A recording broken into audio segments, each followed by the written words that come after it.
Hey, SongTown, I'm Marty Dodson. I'm here at Clay Mills in the SongTown studios in the heart of Nashville. Today, we're going to talk about 10 ways to make your song unpredictable in good ways. Yes. Not bad ways. And why is that important? Because predictable songs don't get recorded by big artists, Clay. Or if you're writing them yourself, they don't get listened to by many fans. Exactly. There's so many songs hitting the airwaves and the streaming waves these days that you have to be a little outside the box to get people to listen.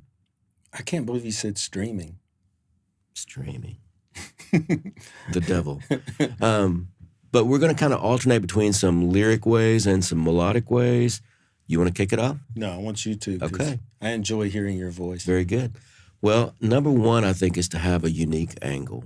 And I'm going to read a lyric. So there's a Thomas Rhett song called Marry Me that has a unique angle in the lyric. Great song. So it says, she wants to get married. She wants it perfect. She wants her granddaddy preaching the service. Yeah, she wants magnolias out in the country. Not too many people. Save her daddy some money. Oh, she's got it all planned out. Yeah, I can see it all right now. I'll wear my black suit, black tie, hide out in the back. I'll do a strong shot of whiskey straight out of the flask. I'll try to make it through without crying so nobody sees. Yeah, she want to get married, but she don't want to marry me. So it gives you a twist. You don't think that's what the song is going to be about. So if we were sitting down to write and you threw out the title, Marry Me, a lot of people would just go, oh, this is like a proposal song, but man, when you hear that song, and at first you're thinking, is he getting married? And he's talking about his fiance, she wants a church wedding and her grandfather to give her away, and you're following along. But then when it hits the end of the chorus and it's like, yeah, she wants to get married, but she don't want to marry me. Whoa. Yeah. That's Yeah. And then the second verse, then it opens up to talk about what their relationship was. Like there's so much to unpack in that song. But the whole thing is that as a writer or as an artist, you need songs like that catch people by surprise. Yeah. Yeah. Just don't give them what they expect all the time. What's number one on your melody list? I like that. We'll go back and forth. You do lyric, I'll do melody, like it's a competition. All right. What's more important?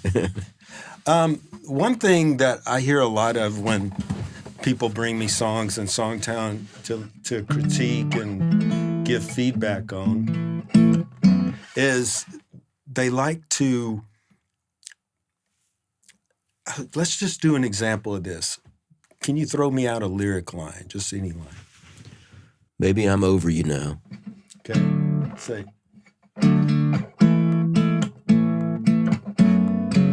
So if our melody was, baby, I'm over you now. Down, down, down, down.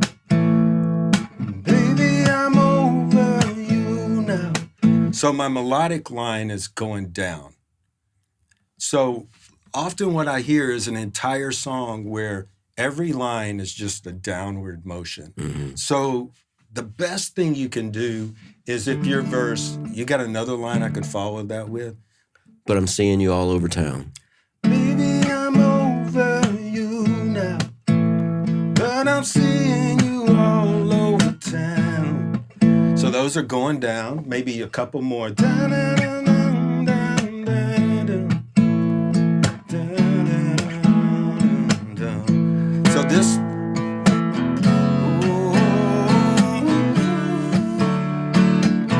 So maybe I hit the pre-chorus and I do an upward motion so that we have some contrast.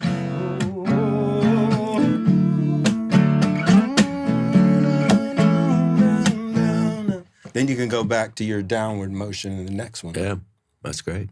I like that. Yeah. Number two on my lyric list is to change the context of your chorus. So maybe the chorus means something the first two times you hear it, but then it takes a different direction, and the third time you hear the chorus, there's a little different context to it. I call that shining a light on the chorus in a different way. So like maybe each time in the chorus it means a little bit different, or you've added a little bit of emotional significance to it, so that I'm not just hearing the chorus over and over in the same way. I'm hearing it with a little different context.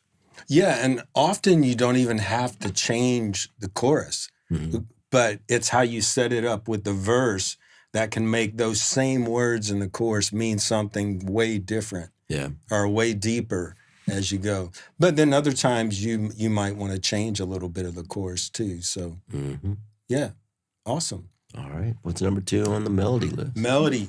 I'm going to call this Don't Resolve. And go back to that chord progression we were just using, and it's from a Coldplay song.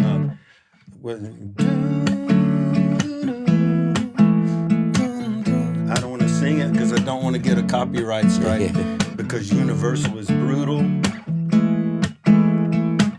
So what's happening here is this song goes around. It never resolves to the one chord. It starts on the 4, 5, 1, 6 minor.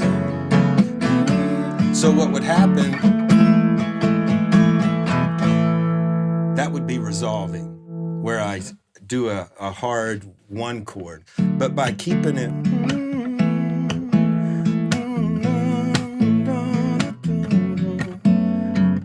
that cycle going, don't resolve it to the 1 chord, it keeps this kind of like anticipation, and you never know where it's going. So then each time you change the melody in a new section, it's like, oh, that's different. But if you were just,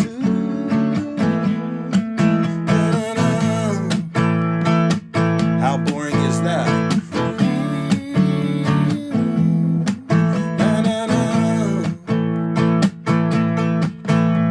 Just a little change.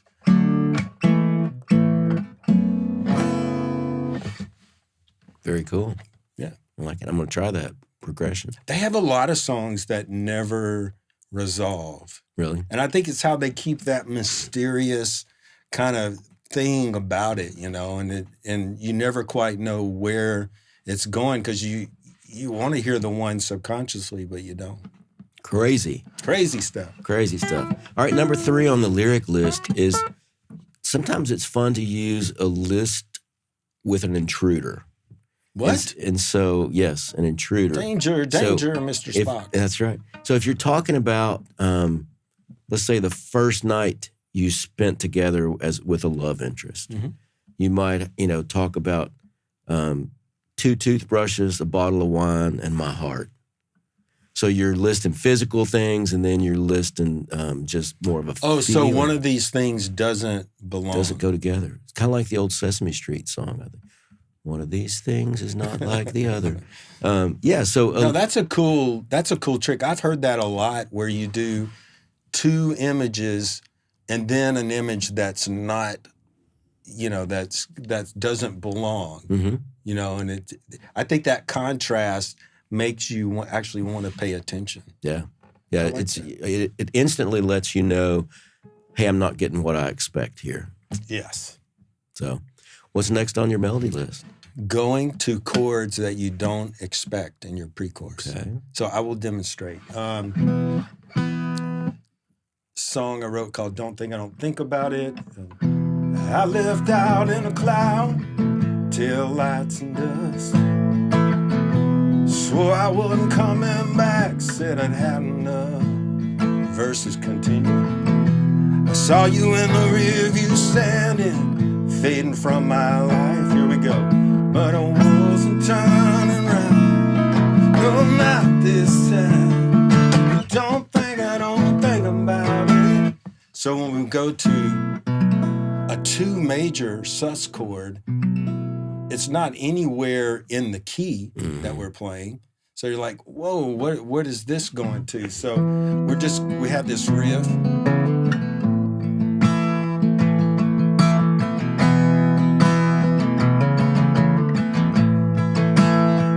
But then you throw in just that 2 major chord in that, the darkness of the other stuff against the darkness. It's surprising and really helps lift the song to go somewhere different. That's very cool. And who recorded that? Because people love when you mention this. Stop it. I'm never saying the word Darius Rucker ever again on this podcast because we catch so much crap. I'll just say DR from now on. DR, doctor.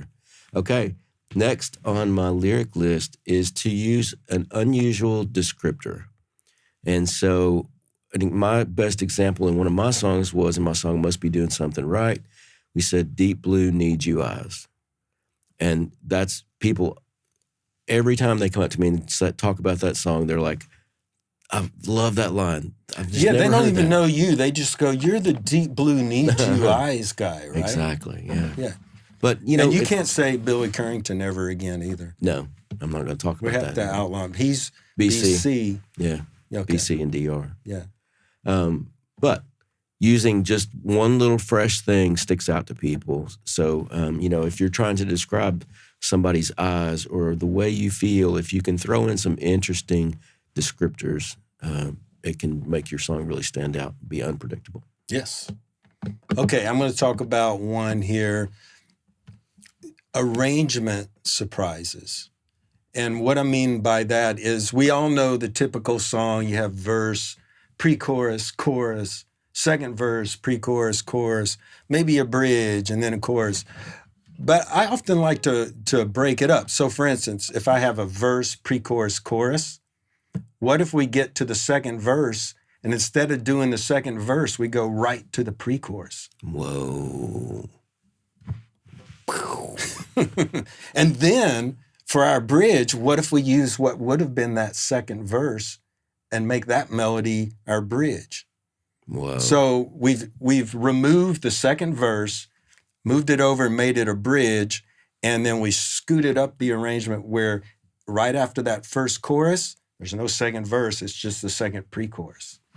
I was riding with Big Kenny from Big and Rich one time, and he starts singing this thing for the second verse, and I'm like, that doesn't have anything to do with what we said in the first verse. And he said, I know, it's our song. And it really worked great. It was like, but it was a whole different melody, a whole different length of, you know, of the second verse. Yeah, and I think a lot of times where that comes from in pop music about 10 years ago, I think around that time, you started getting second artists to come in and take a feature on the second verse. So one artist would have a melody for the first verse and chorus, and then the second artist would come in and they would often make up a different melody in the second verse, or rap. You know, they would just do a rap. But then what started happening is writers started going, well, I don't have a feature with another artist on here. I'm the only artist. What if I just sing a different melody in the second verse? And so it was like they started writing their own feature into the song. And so you hear a lot of songs, not a lot, but you hear more and more songs that the second verse is a different melody than the first verse. Yeah. Awesome. All right, number 5 on the lyric list is mixing in some unique words. Our friend Jason Duke is always trying to get the word chimichanga in a song. And he's like, someday I'm going to do it, you know? And so he'll try it out in every song. And that's a funny example. But, you know, just having it on your radar of like, I want to mix in some interesting and unique words. I don't want to only use the expected words in my song. So being on, you know, having your radar up for what's kind of a unique way I could say this, or a unique analogy that would bring in a fresh word. Yeah, Jeffrey Steele wrote a song, Brand New Girlfriend. Steve Holy was the artist. And somewhere, it may have been in the chorus, he's like, a Shih Tzu hound. And it's like, and my buddy Shane Miner wrote it with him. And Shane was like, yeah, he goes, I tried to get Jeffrey to take that out. And he's like, but Jeff was like, that's what everyone's going to remember. And thankfully, they didn't take it out. And you know, it was a big hit for them. So, yeah, sometimes Shih Tzu hound is just the thing you need. Yeah. Maybe it's a chimichanga being eaten by a Shih Tzu. Whoa. I just like saying Shih Tzu. You do it well. Yeah. All right, what's the last one on your melody list? Last one on the melody. This one isn't so much melody as another arrangement trick, but a lot of times having a section of your song that breaks down to halftime. So what I mean by that is, let's try a different. So if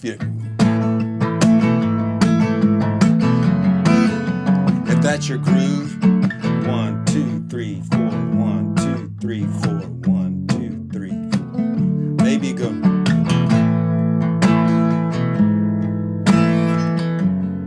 So you're now 1 and 2 and 3 and 4 instead of 1, 2, 3, 4. Same tempo, but you're just breaking it down into halftime. So a lot of times adding, I've even heard choruses go to halftime.